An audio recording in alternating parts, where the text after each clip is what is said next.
Bonjour YouTube, c'est l'heure du bilan culturel de mars et avril parce que vous avez peut-être remarqué mais j'ai pas pu faire mon bilan culturel au début avril pour le mois de mars, donc on va englober les deux, on va essayer de faire ça hyper rapidement. J'espère, ça va être super long à tous les coups, mais bon, normalement j'ai essayé de sélectionner un petit peu pour faire quelque chose de plus court. On va tout de suite commencer par 3 BD adultes, on passera sur 2 BD jeunesse, un roman et ensuite les films et séries et peut-être jeux vidéo, culture au sens plus large.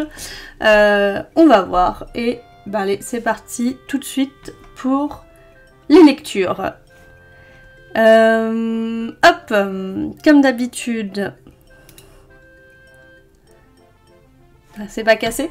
Comme d'habitude, je mets à jour toutes mes lectures sur Livre Addict. Je fais plus sur Goodreads et sur Babelio et tout. J'ai gardé que Livre Addict. Hop, la flemme de gérer plein de comptes. Et alors ça, c'est des choses que j'avais pas entrées avant dans ma bibliothèque. Et donc voilà, mars.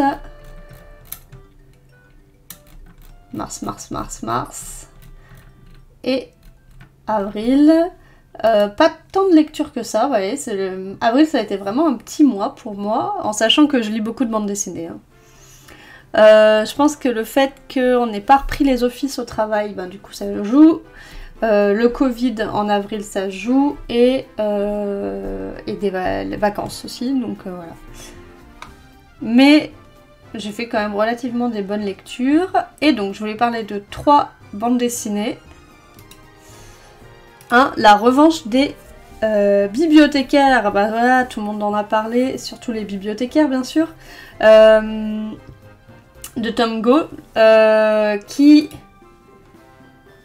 avait déjà fait des recueils de strips sous ce format-là, qui sont publiés chez 2024.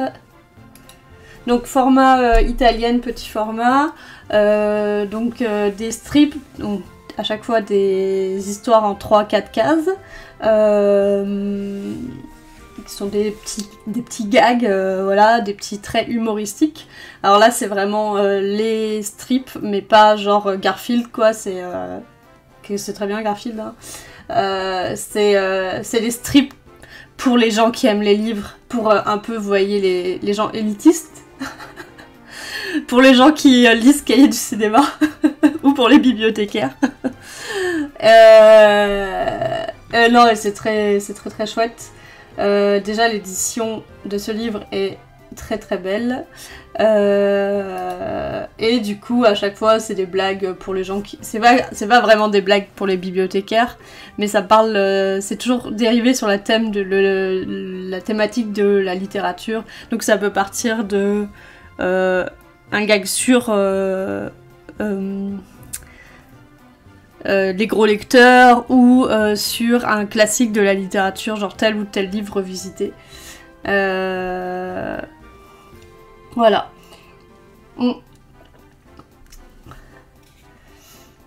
Donc, ouais, sous l'œil hautain d'un chat impassible, l'auteur avance hésitant, essayant vainement d'échapper aux affres de la création pour trouver le chemin du succès. Ça parle beaucoup aussi des auteurs et de l'angoisse de la page blanche. Et pendant ce temps, l'éditeur travaille d'arrache-pied sur de nouveaux concepts. Poésie pratique, théorie conspirationniste de plage, classique résumé pour lecteurs pressés. Le libraire, lui, tient bon la barre entre les avalanches de cartons et les demandes impossibles de son alter ego infernal, le lecteur. Et les bibliothécaires, ils poussent leur chariot sans bruit, seuls à savoir qu'ils dominent dans l'ombre ce petit monde qui s'agite en vain. Putain, si seulement on dominait, quoi. Les gens qui aiment les livres sont des gens élitistes, c'est triste qu'on en soit arrivé à cette réalité, mais c'est un fait. En fait, c'est pas forcément les gens qui aiment les livres, parce qu'en fait, je dis que c'est élitiste parce que tu vas avoir beaucoup de références. Mais après, tu peux aimer les livres sans être élitiste. Et après, je fais un peu une blague aussi là-dessus, sur le fait qu'on est perçu comme élitiste, etc. Je pense qu'avec les réseaux sociaux, ça devient quand même plus accessible. Mais bon, là, il y a quand même beaucoup aussi de références à des classiques de la littérature. Donc ça peut paraître un peu élitiste. Certaines pages, peut-être que ça parlera pas à tout le monde, mais c'est pas très grave. Donc voilà, c'est très chouette. La revanche des bibliothécaires. Si vous ne l'avez pas encore lu, ça sera forcément dans votre médiathèque de toute façon. Hop. Coucou Strike 84. Ah bah oui, je pense. Le la deuxième BD que j'ai lue dans ces mois-ci que je voulais vous conseiller, c'est L'aimant de Luca Harari.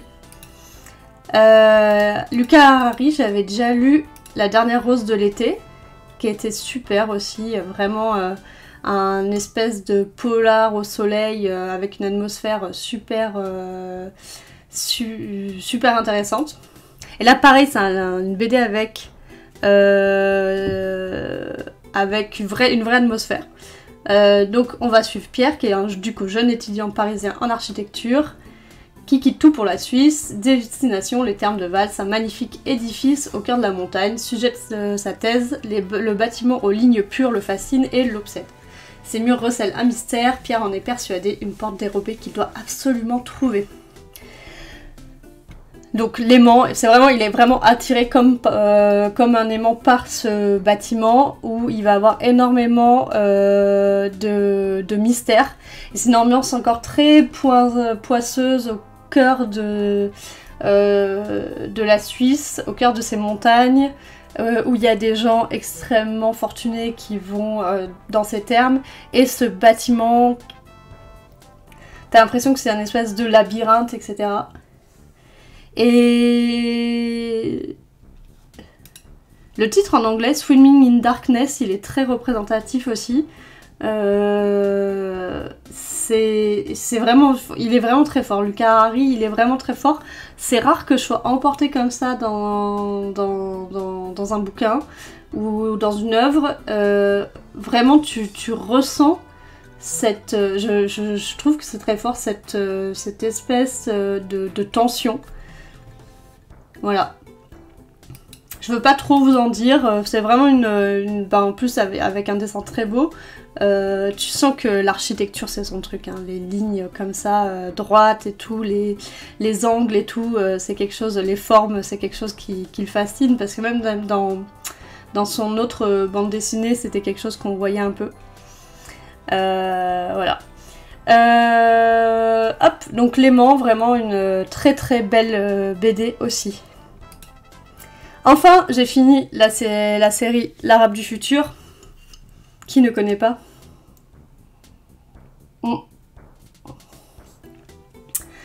L'Arabe du futur 6, qui clôture du coup l'histoire de Riyad Sattouf, parce qu'on arrive en 2011 et qu'après, on sent que c'est bien plus espacé déjà dans ces derniers chapitres. On commençait sur le premier tome où c'était 78-84, c'est vraiment très rapproché les premières années de sa vie. Et là on est à 94-2011, en gros il veut un peu clôturer l'arc, son arc familial et l'arc avec son père, parce qu'on va apprendre comment se termine cet arc avec son père. J'ai pas trop envie de vous en dire trop parce que c'est... Si vous n'avez pas lu les tomes précédents, vous allez être confus, mais voilà, hein, c'est un tome qui conclut très bien cette série, qui a, je pense, fait connaître au plus grand public Riyad Sattouf. C'est vraiment là où il est le meilleur, je trouve, pour raconter dans la biographie, hein. C'est pour ça que il est aussi très fort avec les cahiers... les carnets d'Esther, cahiers ou carnets, ça y est, je me rappelle plus. C'est que c'est ça, il arrive très bien à saisir des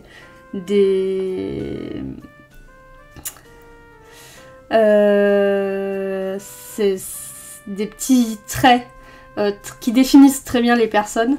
C'est incroyable. Et du coup, voilà. En plus, il a une histoire complètement folle. Ce qui est fou, c'est que...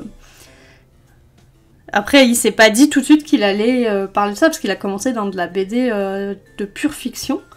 Mais c'est vrai qu'à l'époque, la biographie, l'autobiographie, ça se faisait pas tant. Mais écoutez, franchement, il a bien fait de finir par nous raconter son histoire, parce que c'est pas une histoire qui est très courante. Et bah voilà, le résumé, c'est bien, le résumé du tome 6 en parle très bien. L'Arabe du futur, une jeunesse au Moyen-Orient, 1978-2011, une série de bandes dessinées en 6 tomes, écrite et dessinée par Riyad Sattouf, vendue à plus de 3 millions d'exemplaires et traduite en 23 langues. Elle raconte l'enfance et l'adolescence de l'auteur, fils aîné d'une mère française et d'un père syrien. L'histoire nous mène de la Libye du Kadhafi à la Syrie d'Hafez al-Assad, en passant par la Bretagne, de Rennes au Cap Fréhel. Voilà, il a vécu dans plein de pays différents. Sa jeunesse, plutôt en Libye, Syrie, etc. Après son adolescence, âge adulte en France, avec toujours un peu écho à ce qui se passe en Syrie. Donc voilà, c'est le tome qui conclut cette série. Et voilà, c'est très bien. Si vous ne l'avez pas encore lu, je vous la conseille. Je pense que ça sera adapté à un moment, probablement en film. C'est vraiment... c'est vrai que c'est vraiment une... c'est de l'autobiographie, Riyad Sattouf. C'est lui qui a donc écrit La vie secrète des jeunes. C'est celui qui a fait le film Les Beaux Gosses, si vous connaissez. Pascal Brutal, Retour au collège, Manuel Dupuceau, il est connu pour ça. Et Les Cahiers d'Esther. Les Cahiers d'Esther, surtout, il est très connu pour ça parce que c'est adapté en bande dessinée. Et du coup, c'est sa vie. Voilà. Voilà pour les BD adultes. Je vais passer à ce qui est jeunesse. Je vais vous en parler de deux. Ceci, j'ai hésité parce que bon, c'est pas mon grand coup de cœur, mais franchement, ça m'a bien plu, je trouve intéressante.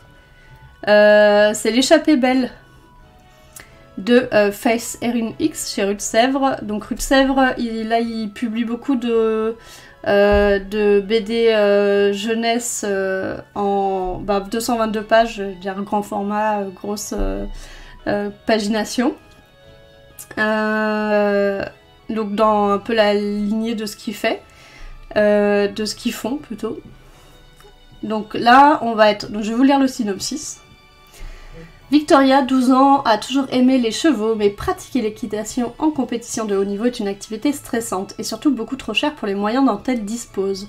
Face à ces difficultés, elle perd peu à peu le goût pour sa passion. Suite à un conflit avec Taylor, sa meilleure amie, Victoria finit par quitter son haras et choisit d'intégrer celui de Edgewood Stables, un endroit paisible et éloigné de toute pression. Renfermée sur elle-même, son seul intérêt est désormais de monter à cheval au détriment de son nouvel environnement. Mais peut-elle vraiment être heureuse sans amis? Voilà, donc ça va être une histoire autour de l'équitation, des passions et aussi de l'amitié. C'est aussi une histoire de trouver sa place, surtout quand on n'a pas le même niveau de vie effectivement que les personnes que l'on côtoie, ce qui est le cas de notre héroïne. Et on va avoir un récit qui se déroule en plusieurs parties. On va voir, en plusieurs parties. Dans la narration, on va avoir différentes temporalités et donc ça va être très symbolisé par la couleur des cheveux de notre héroïne qui dans le passé a les cheveux, alors soit quand elle est toute petite elle a les cheveux blonds, dans le passé elle a les cheveux très très bleus et petit à petit on voit qu'elle se les recolore pas et du coup que sa couleur naturelle revient et que ses cheveux se délavent un peu et du coup ce qui va nous aider à comprendre dans quelle temporalité on est. Donc pour le coup la couleur des cheveux de l'héroïne a un intérêt. C'est aussi comment se définir quand on a une passion très forte qui nous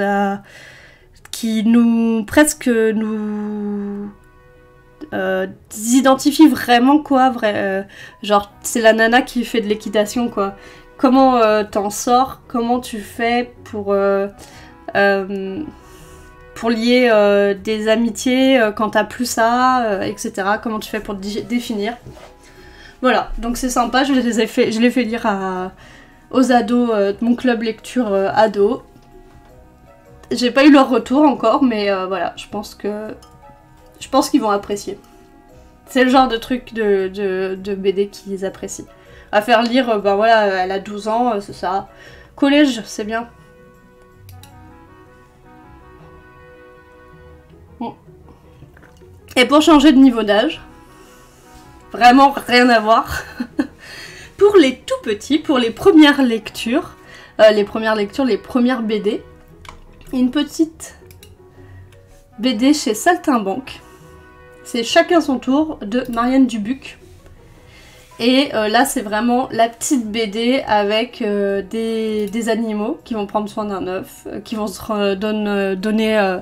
rendre visite, tout va bien, tout est mignon. Ben c'est hyper mignon et ça ressemble très fort à de l'album, mais c'est de la bande dessinée, donc c'est un bon pont pour commencer à lire de la BD. Et nous on a plein de gamins qui veulent en lire, des petits qui savent pas forcément encore lire, mais qui voient leurs parents, surtout leur papa, lire plein de bandes dessinées. Et du coup, qui ont envie aussi de lire des bandes dessinées parce que, bah voilà, ils veulent faire comme papa ou comme maman. Et donc Chacun son tour, c'est une bonne première BD à mettre dans les mains des enfants. Vraiment, les illustrations sont vraiment adorables. Voilà. Avec vraiment voilà, les thématiques amitié, quête d'identité, l'indépendance, la confiance en soi, les petites choses comme ça. Ça marche très bien et ça s'adresse très bien à un public enfant. Je dirais... Normalement t'es censé savoir lire, donc à partir de 6 ans, mais sinon plus jeune, les parents peuvent lire aux enfants, voilà. Et le roman... Waouh, j'ai lu un roman pour adultes, incroyable. Bon, j'ai lu un roman pour adultes parce qu'il le faut, parce que ce dimanche, oui c'est dimanche, je vais animer avec mon collègue Fred une rencontre avec Virginie Olagnier. C'est la première fois que je vais animer moi-même une rencontre qui soit pas un atelier avec des enfants, c'est une rencontre pour adultes. Ouais, oui, c'est ça. C'est bien la première fois. Et donc, comme on reçoit Virginie Olagnier, il est de bon ton que je lise ce qu'elle fait quand même, cette sympathique Virginie. Et donc... vous connaissez probablement tous Robert Oppenheimer, qui est connu comme étant le père de la bombe atomique. Là c'est une fiction autour du personnage. Je sais pas si je vous lis tout le synopsis. Mais peut-être juste le dernier là. Ils ont tué Oppenheimer nous plonge au cœur de la guerre froide et du redoutable dialogue entre la science et le pouvoir. C'est le livre d'une bascule du monde engendrée par la course à l'armement, mais aussi celui plus intime d'un homme flou, à la fois victime et bourreau, symbole du savant tourmenté par les conséquences morales de ses découvertes. Virginie Olagnier fait de Robert Oppenheimer un formidable personnage de fiction. Donc vraiment c'est pas un documentaire, c'est vraiment une fiction qui est documentée. Où on va avoir plusieurs temporalités, pareil. Tous les chapitres sont construits de la même façon. On a tout d'abord une intro à la première personne d'un personnage qu'on apprend plus petit à petit, que c'est un avocat qui a... était là pour condamner Oppenheimer, voilà, qui a travaillé sur cette affaire et qui est obsédé par le personnage. Et après, on a toujours le lieu, la date et un moment de la vie d'Oppenheimer qui a des moments charnières de sa vie. Et ces moments-là sont pas... c'est pas linéaire, la chronologie, la temporalité n'est pas linéaire. On fait des allers-retours entre... voilà, les temporalités. Du coup, c'est une petite gymnastique au début de comprendre ça, mais après ça se lit super vite, c'est hyper fluide, les chapitres sont courts et Moi j'avais pris le livre en disant waouh, franchement c'est pas un sujet qui m'intéresse de fou. Je suis pas sûre que je vais réussir à être dedans et finalement ben je me suis enchaîné les pages super vite. Elle rend ça hyper intéressant parce que ben il y a plein de questions philosophiques, des questions de morale, etc. Et en plus c'est super bien écrit. J'avais envie de souligner plein de passages. Bon, c'est le livre de la bibliothèque donc je n'ai pas fait ça. Et voilà, je vous conseille, si vous que vous vous intéressiez à ce sujet ou non, si vous aimez un peu aussi les romans historiques, ou même il y a un petit côté aussi presque enquête, quoi. C'était vraiment bien, et du coup, bah voilà, on va pouvoir lui poser plein de questions dimanche à Virginie Olanier. Et donc Virginie Olanier, elle a écrit aussi... là je suis en train de lire Ki-Aura, c'est elle qui a écrit aussi... Hop, je vais mettre que je l'ai lu. Nelly Bly. Nelly Bly, qui est dessinée par Carole Morel, sur le personnage... Nelly Bly justement, qui était une journaliste. Voilà, qui était un peu voilà, pionnière du journalisme d'investigation, j'allais dire pionnière du gonzo. Voilà, donc c'est elle qui a écrit cette BD qui est très connue. Et donc ils ont tué Oppenheimer. Hop, voilà pour mes lectures. Est-ce que vous avez fait des belles lectures ces derniers mois? Est-ce que vous avez lu des choses intéressantes? Hop.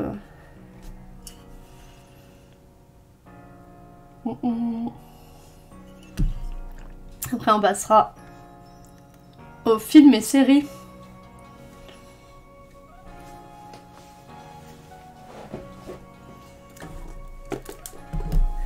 On passera aux films et séries.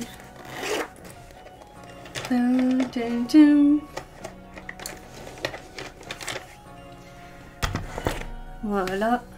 En général, vous avez rien lu. Hein. Vous avez toujours vu plein de films. Vraiment public de cinéphiles.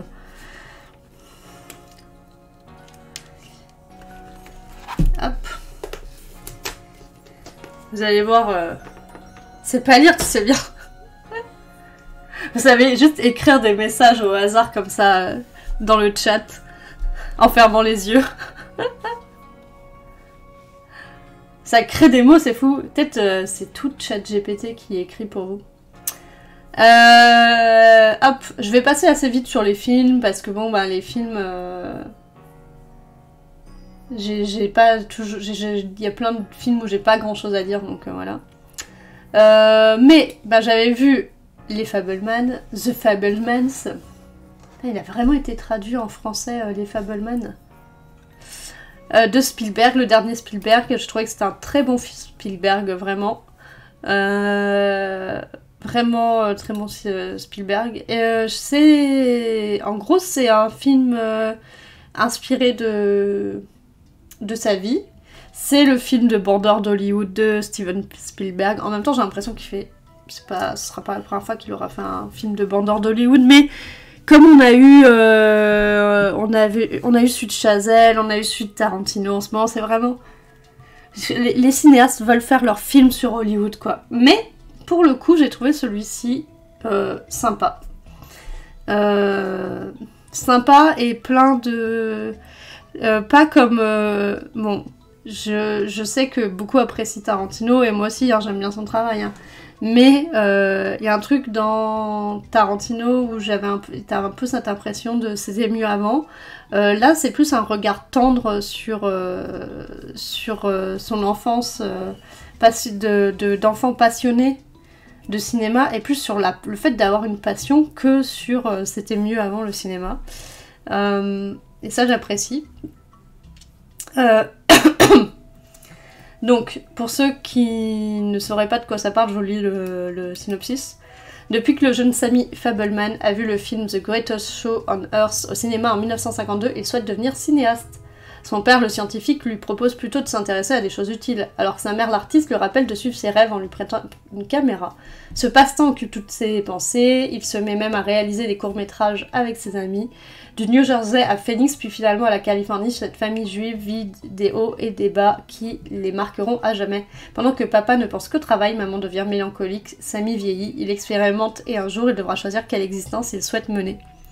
Et donc plus qu'un film sur le cinéma, c'est un film sur aussi la famille, la passion, et aussi vraiment on voit cette évolution de qu'est-ce que c'est d'être un jeune enfant où on a l'impression qu'autour de nous tout est beau, et petit à petit grandir et avoir une perception de ce qui est autour de nous plus réel, on va dire, mais aussi moins optimiste. Je trouve que Steven Spielberg essaie toujours de nous faire rêver et nous... Ouais, je sais pas, il est très fort quand même hein, pour raconter des histoires, donc voilà. Je vous le conseille pour tout le monde, hein, vraiment, c'est un film... Là, pour le coup, c'est un film grand public. Pas élitiste. Hop. Woman Talking. Je suis allée le voir parce que c'est une adaptation d'un livre qui s'appelle Woman Talking. C'est inspiré d'une histoire vraie, comme c'est écrit sur l'affiche, d'une communauté religieuse, et surtout de femmes dans une communauté religieuse qui se font... qui luttent pour concilier leur foi avec une série d'agressions sexuelles commises par les hommes de la colonie. En gros, elles se font violer la nuit, du coup elles ont peur. Toutes les femmes y passent, y compris des petites.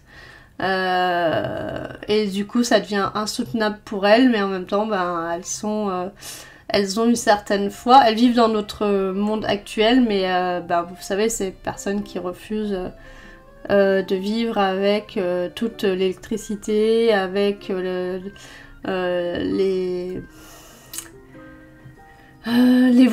voitures, elles vivent comme au siècle passé, quoi. Et alors, y avait des bonnes choses dans ce film et des choses moins bonnes. Moi, j'ai plutôt aimé la réalisation, l'image, les actrices. Ce que j'ai moins aimé, c'est... tu sens que, je suppose qu'il y a eu des copier-coller de ce qui est écrit dans le roman pour le mettre dans la bouche des actrices. Et du coup, ça devient hyper didactique. Ce que tu peux faire au cinéma, c'est pas la même chose que... en fait, le cinéma apporte l'image et le son, ce que n'ont pas un roman. Du coup, c'est un peu embêtant de vraiment adapter avec des phrases exactement les mêmes mot pour mot, parce que dans un livre, t'es obligé d'écrire pour faire comprendre au lecteur. Au cinéma, t'as l'image, t'as le son, et il y a des plans où tu comprends très bien où le cinéaste, ou la cinéaste, je pense, oui c'est Sarah Paulet, veut en venir, et donc pas besoin que les actrices redisent la même chose, juste, voilà. En fait, ça en devient trop didactique, ça en devient trop explicatif, et ça devient lourd, en fait, pour le coup. Ce qui est dommage, du coup, pour un sujet comme ça. Surtout que maintenant, sur la question des femmes, sur les avancées en matière d'égalité, sur plein de choses, on a avancé quand même, hein. Merci, on a eu plein d'œuvres qui en parlent, et du coup, on n'est plus obligé de dire « Ah est-ce que vous trouvez que c'est normal que les hommes ils peuvent dire ça et pas les femmes, nous on n'a pas de voix », enfin voilà. Au bout d'un moment, ça devient un peu lourd et redondant. Donc un peu déçue là-dessus.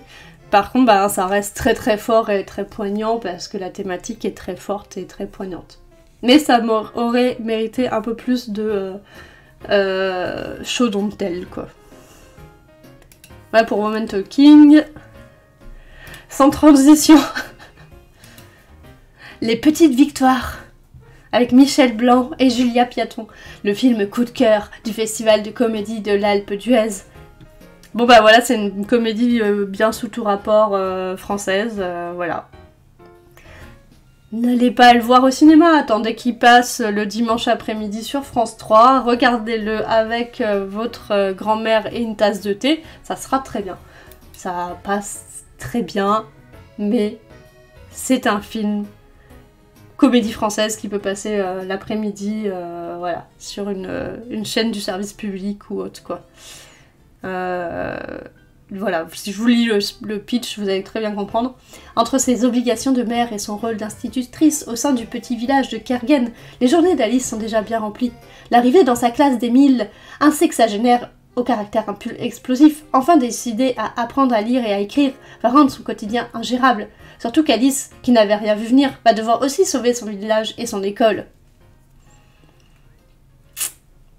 Voilà. C'est très mignon, hein. C'est très mignon et Michel Blanc il ressemble de plus en plus à mon tonton. Mon tonton ressemble de plus en plus à Michel Blanc, je ne sais pas. Du coup, ça me fait plaisir, j'ai l'impression de le voir, mais bon.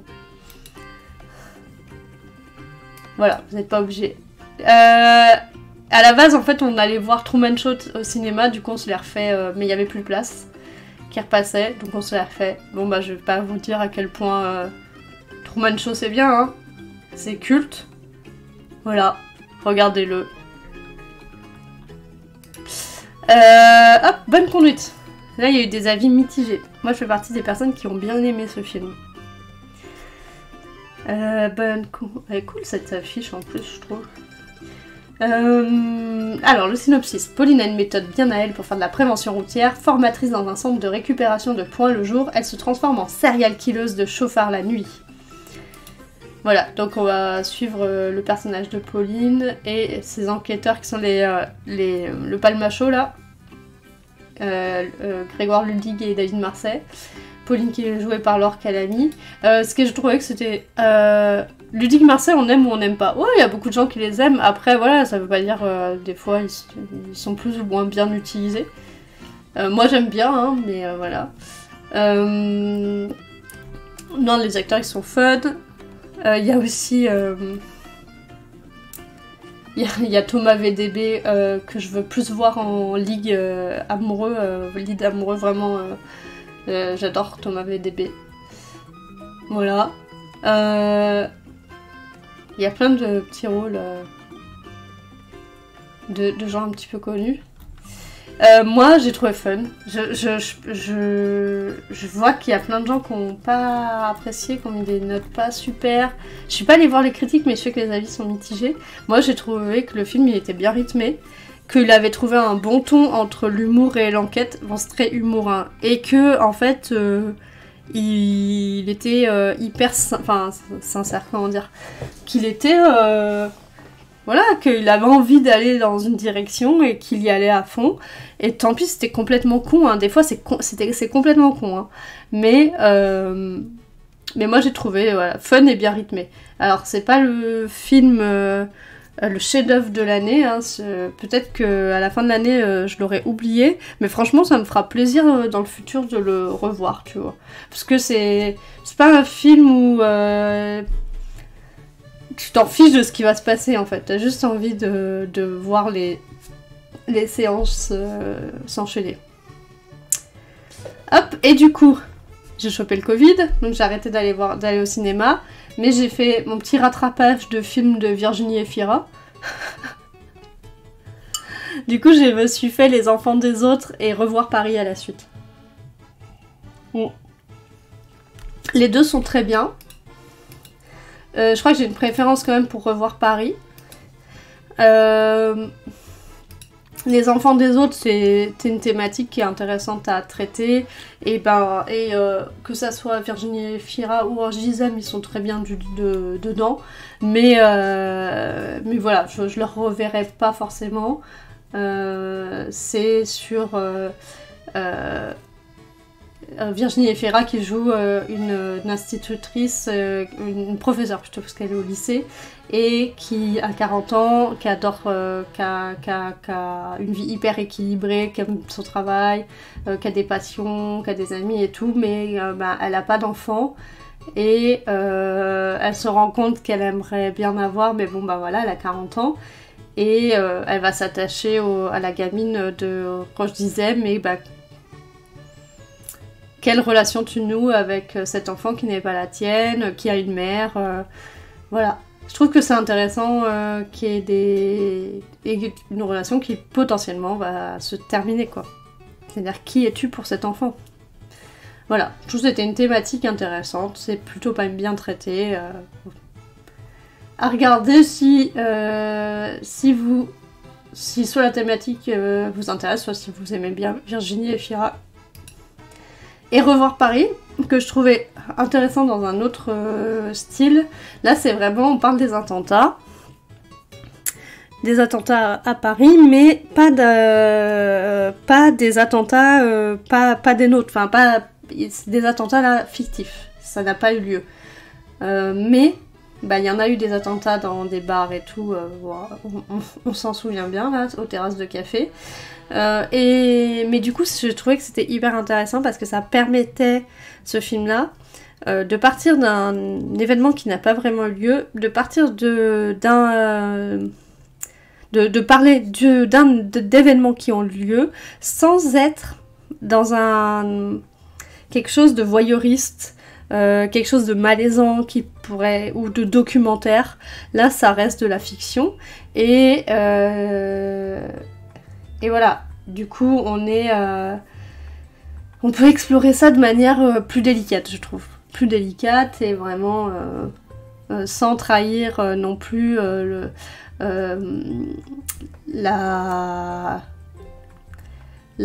comment dire, la pensée, l'émotion des victimes.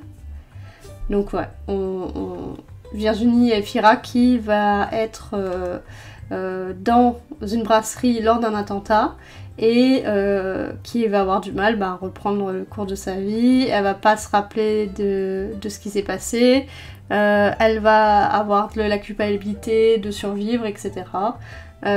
Comment se reconstruire après tout ça. Et là elle est très très forte, Virginie Efira, dans ce film, clairement, en plus c'est vraiment elle qui est au centre du film. Il y avait intérêt qu'elle fasse le taf et elle le fait. Hop. Et ensuite, ça c'est vraiment, regardez les teubés qu'on a été avec Thomas. On cherchait des films à voir parce qu'on était coincés du coup à la maison à cause du Covid, parce qu'il était gentil, il est resté à la maison aussi alors qu'il l'a pas chopé. Du coup je fais tiens, les films de Denis Villeneuve, j'aime bien, mais j'ai jamais vu Sicario. Là qu'on n'a pas regardé Sicario, mais pas Sicario. Moi je savais pas qu'il y avait des suites. On s'est mis, on commence à regarder et en fait on a regardé la suite. Sicario, la guerre des cartels. Bon, je suis là. Ouais, c'est pas mal, mais c'est pas ouf quoi. Bon, c'est normal, c'était pas le bon film. Donc après on a rattrapé, on a regardé Sicario, le premier. Voilà. C'est pas mon genre préféré, les films de guerre, trucs de cartel, de gang et tout ça. Mais faut reconnaître à Denis Villeneuve que le son est toujours incroyable dans ses films et que l'image aussi est très bien. Si vous avez envie de vous faire un film comme ça, je suppose que c'est un bon film. Moi effectivement je suis pas la cible, mais je me suis pas fait chier, donc voilà. C'est déjà bien. Et pour se dédrendre après toutes ces choses tristes et dures, ces fusillades, ces gangs, ces attentats, ces femmes qui se font agresser, tout ça, quoi de mieux que de se faire une petite série? Et voire même, quoi de mieux que de se faire une émission à la con? Et franchement, y aurait-il pas meilleure émission à la con en ce moment que l'agence? L'immobilier de luxe en famille. Putain, quelle émission. Là, bah voilà, la saison 3 est arrivée sur Netflix. Oh là là. Bon. Toujours un plaisir. Hein. Toujours un plaisir de me moquer. Bon, l'agence, si vous ne connaissez pas, c'est une famille qui ont monté leur agence et qui travaille dans l'immobilier de luxe. Et eux, ils sont bourges, et en plus, travaillent pour des ultra bourges. Et du coup, c'est un régal. C'est un régal de voir qu'il y a des gens, ils sont là, ils font « Oh, mon budget, c'est 15 millions !» Et après, ils sont « Oh, faut repeindre un mur. Ah, c'est chiant. » Des fois, je me moque en disant « Putain, j'ai des problèmes de riches. » Mais alors, eux... Donc bon, si vous voulez relativiser, regardez, il y a des gens qui ont des problèmes plus importants, ils savent pas comment placer leurs 10 millions. Il y a même, dans cette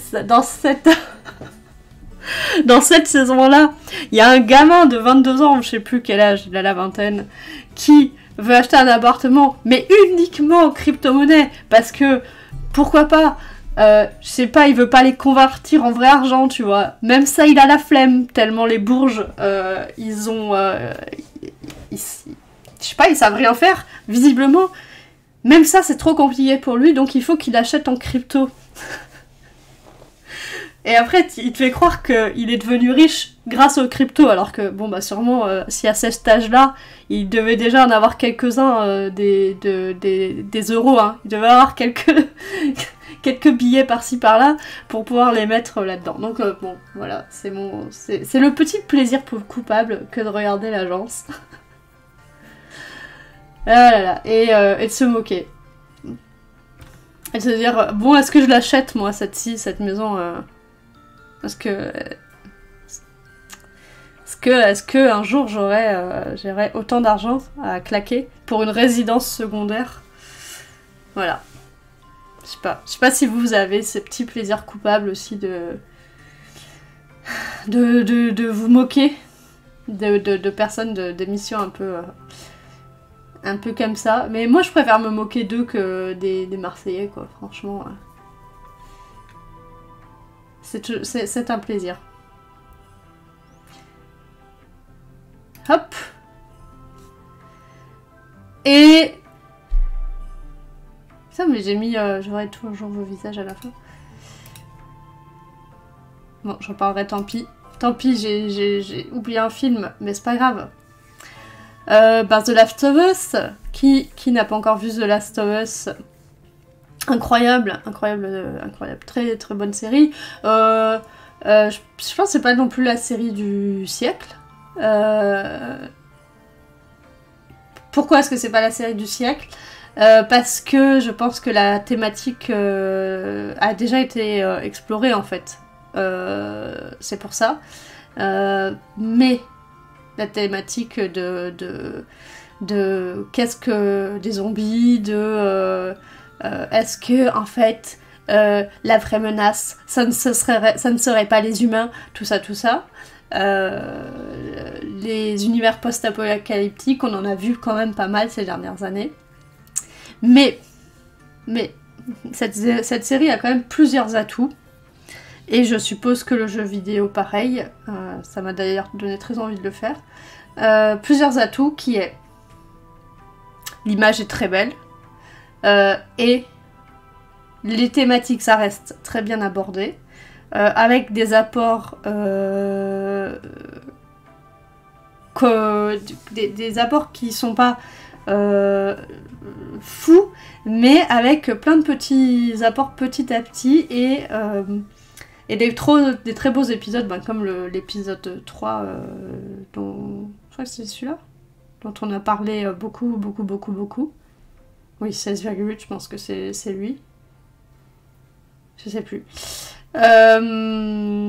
Et surtout, des acteurs, mais enfin, Bella Ramsey et Pedro Pascal, je pense que tout le monde en a parlé, mais c'est fou. En fait, l'émotion, elle passe énormément par eux. Et cette alchimie en plus qu'ils ont ensemble, ils sont vraiment extraordinaires. Vraiment, c'est une révélation, l'un comme pour l'autre. Et d'autant plus de la différence d'âge qu'il y a entre eux. Voilà. C'est très cool, c'est très beau. Bah voilà, par contre, faut pas s'attendre à voir une série avec énormément d'action, énormément de zombies. Je sais que ça a été quelque chose qui lui a été beaucoup reproché. Bah après, moi, voilà, je m'attendais à rien. Je connaissais vite fait l'histoire du jeu vidéo. Et je suis pas hyper fan des séries où il se passe un truc... Enfin, en plus, il se passe toujours des choses. Mais en tout cas, je m'en fiche de revoir des zombies 10 fois.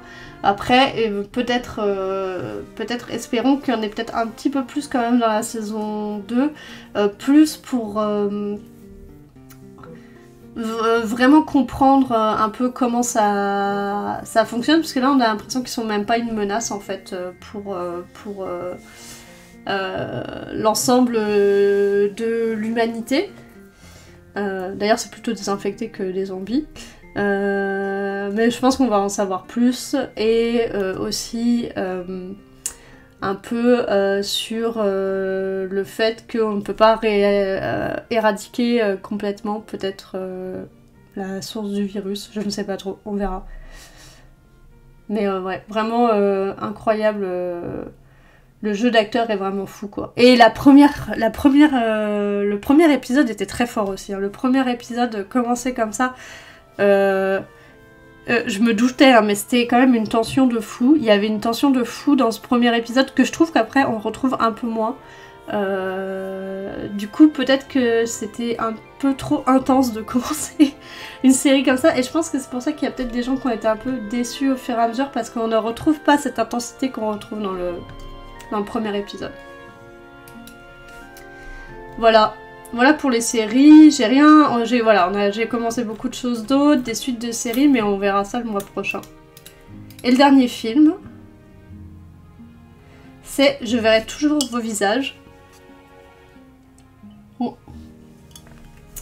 Qui est un film qui parle de la justice restaurative. Donc c'est une façon, c'est une façon pour les victimes et pour les auteurs de crimes d'infraction de